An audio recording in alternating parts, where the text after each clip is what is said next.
Hello everyone, I am Jaylo Lacaden, a student of the College of Criminal Justice Education of the University of the Cordilleras.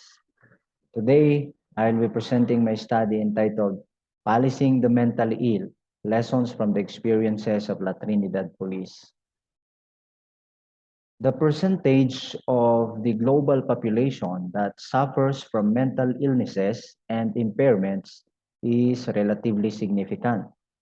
In the prediction of Datani, Ritchie, and Roser in the year 2017, 1 in 10 persons were to have mental health issue last year. As reported by the U.S. Substance Abuse and Mental Health Services Administration in 2021, 52.9 million persons in the United States aged 18 and older were estimated to have mental disorder in the year 2020. Also, in the European countries, they have recorded an 84 million people that had a mental health problems in 2016. Asian countries are not excluded to this type of problem.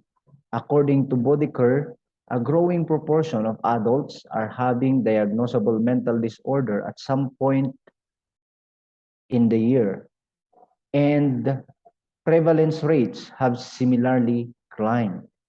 Navid also found out that South Asian countries show the highest frequency of common mental diseases.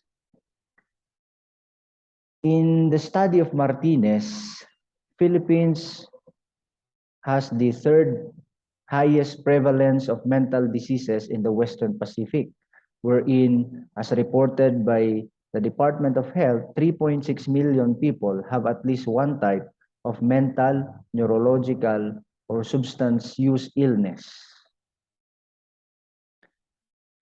Managing people with mental illness in the community has been seen as an essential component of police work.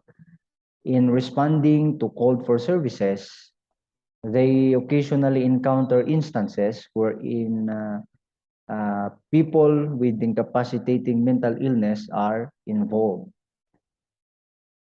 In the study of Lexipol in 2019, nearly all of the 4,200 law enforcers who participated reported that they have a contact with someone who is mentally ill or is going through a mental health crisis.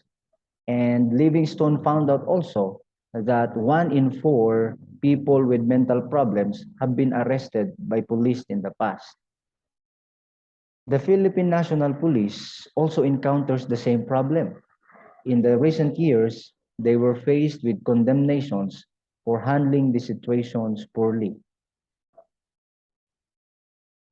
This present research then aimed to examine encounters between police and people with mental illness in order to discover insights into the nature of such encounters in order that these types of interactions may be improved in the future.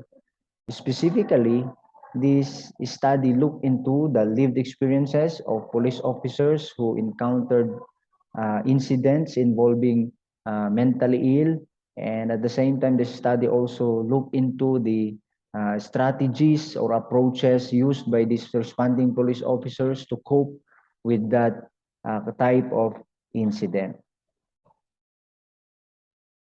This study made use of the case study design, wherein it uses interview as the main data gathering method.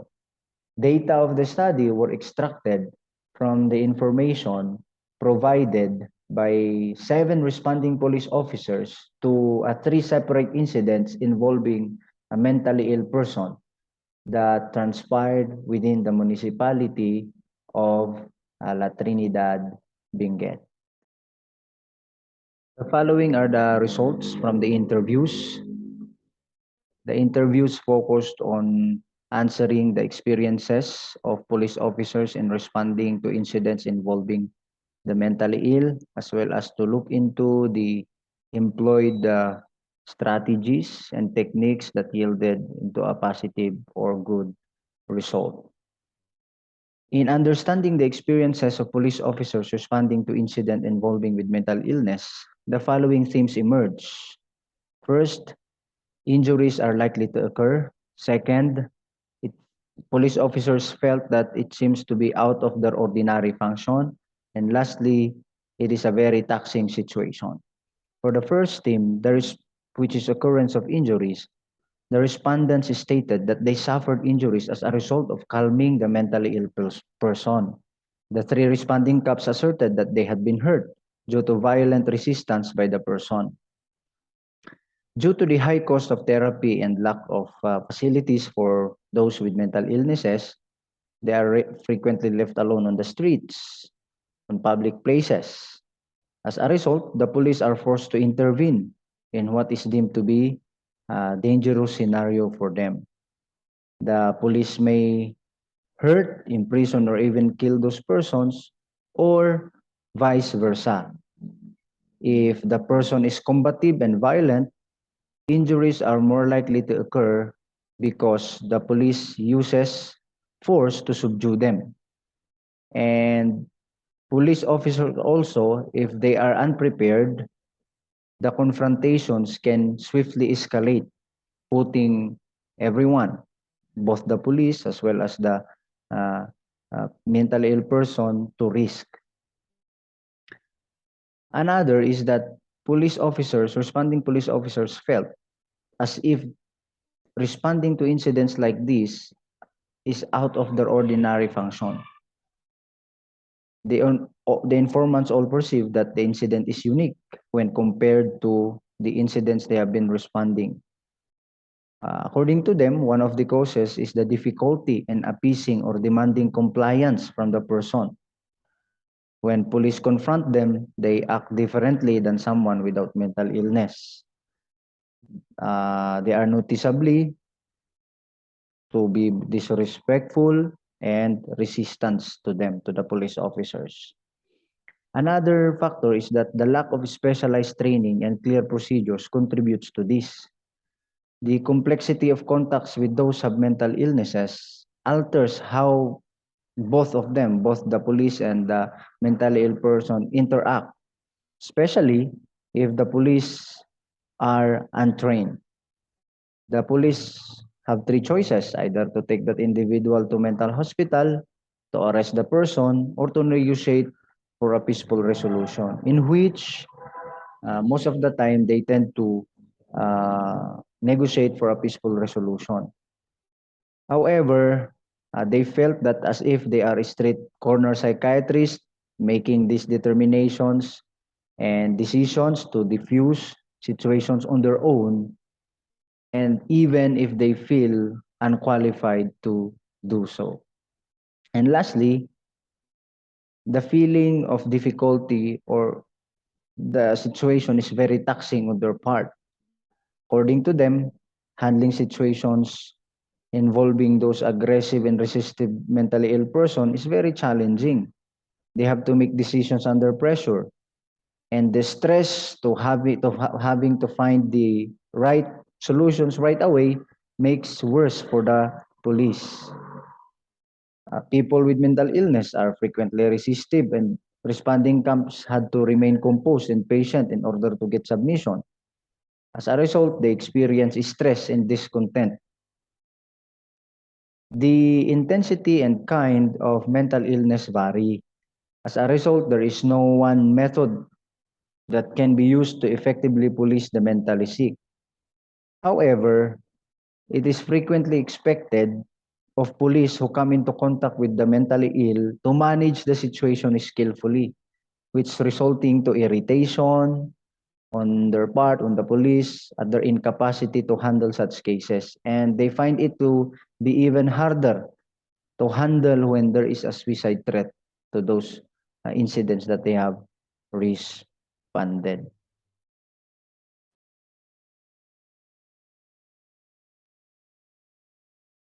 There is no one-size-fits-all method for properly policing the mentally ill. However, there are strategies and ideal methods that can be used. After the interviews, the following themes emerge regarding the techniques that the police employed that yielded into a good result.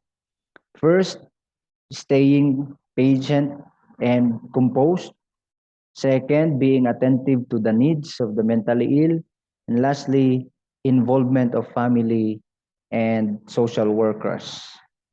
For the first team, which is patience and composure, when questioned about how they handled the situation, the informants indicated that they stayed patient and composed in order to soothe the mentally ill person and win their cooperation. It is challenging to communicate with them since they talk nonsensical. Hence, it takes some time to get them to calm down.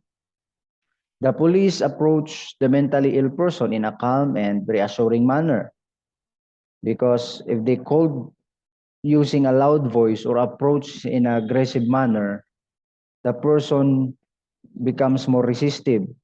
The person do not respond. And out of fear, they are hiding from the police officers. It is important to use tolerant and courteous words and speak in a language that the person can comprehend. And last but not the least, from the police officers, they propose that while interacting with people with mental illness, police should view themselves as guardians rather than as adversaries of this mentally ill person. Secondly, is being attentive to the needs of this mentally ill person. The responding officers' initial strategy is to talk to the mentally ill person in a friendly manner. The second one they do is to inquire about the needs of the person.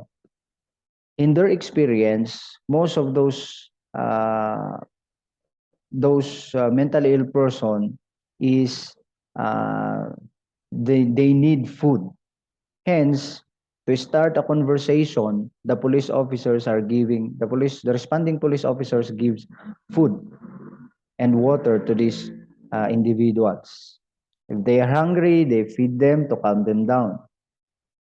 Getting close to someone like the mentally ill person by showing them compassion and empathy can have a favorable effect as experienced by the responding police officer. Focusing on their needs and ask them what would be helpful will likely yield to a good or positive result. And lastly is referring those persons to their own family and social workers. After appeasing the mentally ill person, the informants contacted for their immediate family or other relatives to pick them up and then invited them to their workplace, to the police station. Another is they informed the Municipal Social Welfare and Development Office after the incident for potential additional response or possible additional response from the municipal social welfare. Policing the mentally ill and dealing with mental illness difficulties are issues that affects the entire community. Law enforcement can handle this on their own. Collaborations with the mental health sector as well as the municipal social welfare can lead to a more comprehensive result in response to the said issue. After the analysis from the findings, the study's conclusions are the following. Indicated from the findings that police encounters with people with mental illness is dangerous for all parties involved. The idiosyncrasies of mental illness and lack of training of police officers make it difficult to effectively resolve the situation. Such encounter necessitates the use of special skills, techniques, and abilities. Hence, it's imperative for law enforcement departments to provide their officers with thorough policy and training for policing the mentally ill. Without a specific guidelines to follow, responding police officers were left to deal as best they could to resolve the situation. The findings indicate that staying composed, collected, and being sensitive to their needs can help to de-escalate the situation and achieve compliance from the mentally ill person. Also, involving the family members and social workers is indicative of future partnership and collaborations in policing the mentally ill. Thanks, and let's all be mentally healthy.